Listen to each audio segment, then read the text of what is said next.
सांगायचं जर झालं तर ड्रग्ज माफियाचं प्रकरण या धाराशिव जिल्ह्यामध्ये या तुळजापूर तालुक्यामध्ये चालू असताना तसेच या ठिकाणी अनेक भूमाफियाच्या वतीनं हवेत गोळीबार झाले। जिल्हा परिषद आणि इतर निवडणुकीच्या वेळेस या ठिकाणी गोळीबार करण्यात आले। अशा वेळेस या ठिकाणी हद्दपारीची नोटीस का करण्यात आली नाही? मग आता बघूया पुढचं मत काय म्हणतात, काय वाटतंय सर?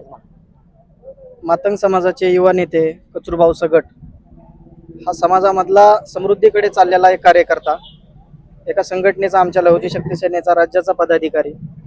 पण इथली जी व्यवस्था आहे या व्यवस्थेला मातंग समाज समृद्ध झालेला बघवत नसल्यामुळं आपण सर्वजण जे बोलत आहात की याने केलं त्याने केलं, माझा आक्षेप पूर्ण व्यवस्थेवरच आहे, इथल्या सत्ताधाऱ्यांवर जास्त आहे, त्याच्यापेक्षा जास्त माझा आक्षेप विरोधकांवर आहे। त्याचं कारण असं आहे की जर सत्ताधारी आम्हाला जुमानत नसतील तर कमीत कमी विरोधकांनी तरी त्याचा आवाज उठवला पाहिजे। या ठिकाणचे जे लोकप्रतिनिधी आहेत त्या लोकप्रतिनिधींनी विरोधातल्या आणि सत्तेतल्या दोन्हींनी आतापर्यंत या गोष्टीवर बोलतं होणं अपेक्षित होतं।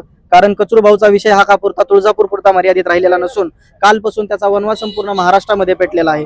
इथली जी राजकीय व्यवस्था आहे ती अत्यंत उदासीन आहे, तिला अशा अनेक कचरूभाऊंचा बळी पाहिजे। याच्या विरोधात हे आमचं आजचं निवेदन आणि आंदोलन पुढचं असेल।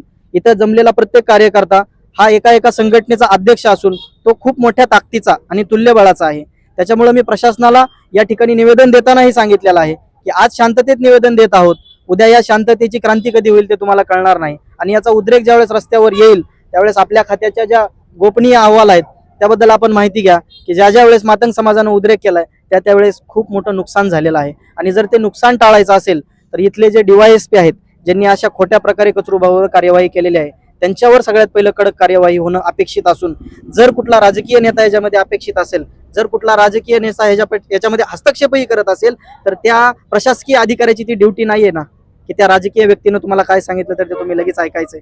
तुम्ही तुमचं काम चोख बजावत नसून तुमचा विरोध हा एका कचरूला नसून संपूर्ण मातंग समाजाला आहे की मातंग समाजामध्ये कुठलाही व्यक्ती आर्थिक, शैक्षणिक आणि सामाजिक समृद्ध जर होत असेल तर त्याला टार्गेट करण्याच्या हेतूनं हे खूप मोठं षडयंत्र रचलेलं असून याचा पहिला बळी हा कचरूभाऊ आहे असं आम्हाला वाटतं। या ठिकाणी झालेल्या कारवाईमध्ये मला प्रशासकीय जी कारवाई झाली त्यामध्ये राजकीय हस्तक्षेप आहे का, असं काय काय मत आहे तुम्हाला राजकीय हस्तक्षेपाबद्दल? परत एकदा तेच सांगतो की प्रशासकीय अधिकाऱ्यांचं काम इथली कायदा व सुव्यवस्था हाताळणं असून त्यांनी त्यांचं काम चोख न बजावल्यामुळे कचरूभाऊचा ज्या गुन्ह्यामध्ये आहेच नाहीत अशा गुन्ह्यांना त्यामध्ये गोवून त्यांच्या विरोधात अशा प्रकारची कार्यवाही करण्यात आलेली आहे। हा संपूर्ण दोष इथल्या राजकीय आणि प्रशासकीय दोन्ही यंत्रणेनं हात मिळवणी करून केलेला असून हा आमच्या संपूर्ण मातंग समाजावर एक प्रकारचा मोठा अन्याय आहे। तुम्हाला राजकीय नेत्यांचं जे या शासकीय प्रशासकीय लोकांना पाठबळ लागले त्याच्यापैकी असा कुणावर तुम्हाला हे आहे की सदरील त्यांच्या हस्तक्षेपामुळे या ठिकाणी कचरूभाऊ यांच्यावर गुन्हा दाखल झालेला? मला असं वाटतं की सत्ताधारी आणि विरोधक हे दोन्ही या गोष्टीला तेवढेच जबाबदार असून मातंग समाजाची भूमिका मांडायला ना इथला कुठला सत्ताधारी येतो ना इथला कुठला विरोधक येतो। त्याच्यामुळे आम्ही कुठल्याच राजकीय पक्षाचे नाहीत, आमचा कुठल्याही राजकीय पक्षाशी संबंध नसून भविष्यातही नसणार आहे। पण मी वैयक्तिक व्यक्तिशः माझा आक्षेप दोन्ही पक्षांवरती आहे। सत्ताधारीही तसेच आहेत आणि त्याच्यापेक्षा बेकार हे इथले विरोधक आहेत। कमीत कमी त्यांनी तरी या विषयावरती बोलणं अपेक्षित होतं। त्यांना SP कार्यालय फार लांब नाहीये, या शहरातून इथल्या इथं त्यांनी यायला पाहिजे होतं। ज्या पोटतिडकीने ते आपले मतं मागायला येतात सत्तेतले आणि विरोधक दोन्ही, त्यापैकी एखाद्या तरी राजकीय नेत्यानं आपल्या बरोबरीला येऊन हे सगळे कामधाम सोडून जे आलेले आहेत यांच्यासोबत त्यांनी येऊन इथं भांडणं अपेक्षित होतं।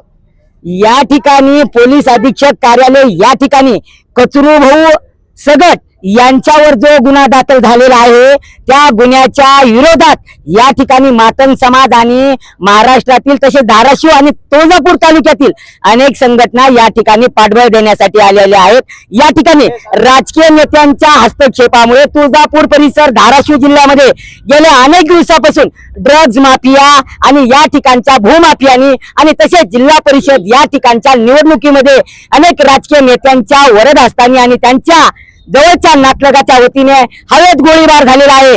बंदुकाच्या या ठिकाणी कमीत कमी 150 ते 160 बंदुकी विक्री करण्यात आलेल्या असताना या बंदुकी विक्री धारकावर अद्यापर्यंत कुठल्याही प्रकारचे गुन्हे दाखल झालेले नाहीत, गोळीबार करणाऱ्यावर गुन्हे दाखल झालेले नाहीत। आणि हवेत गोळीबार करणाऱ्यापेक्षा कचरूभाऊ सगट सारख्या एखाद्या सर्वसामान्य मातंग समाजातील व्यक्तीने जिल्हा परिषदची निवडणूक लढवली काय? या ठिकाणी राजकीय नेत्यांच्या पोटामध्ये गोळा आल्यासारखं झालं की काय असं मला म्हणायचंय. कारण पुन्हा या ठिकाणी अल्पसंख्याक प्रमाणे असणाऱ्या या मातंग समाजाच्या कचरू भाऊ सगट यांच्यावर झालेल्या अन्यायाला वाचा फुटेल की काय. अख्खा महाराष्ट्र आणि महाराष्ट्रातील सर्व मातंग समाज कचरू भाऊ सगट यांच्या सोबत आहे. मी सत्यवादी सोबत वैजनाथ सुरोशे, कॅमेरामन सागर देहाडे, धाराशिव.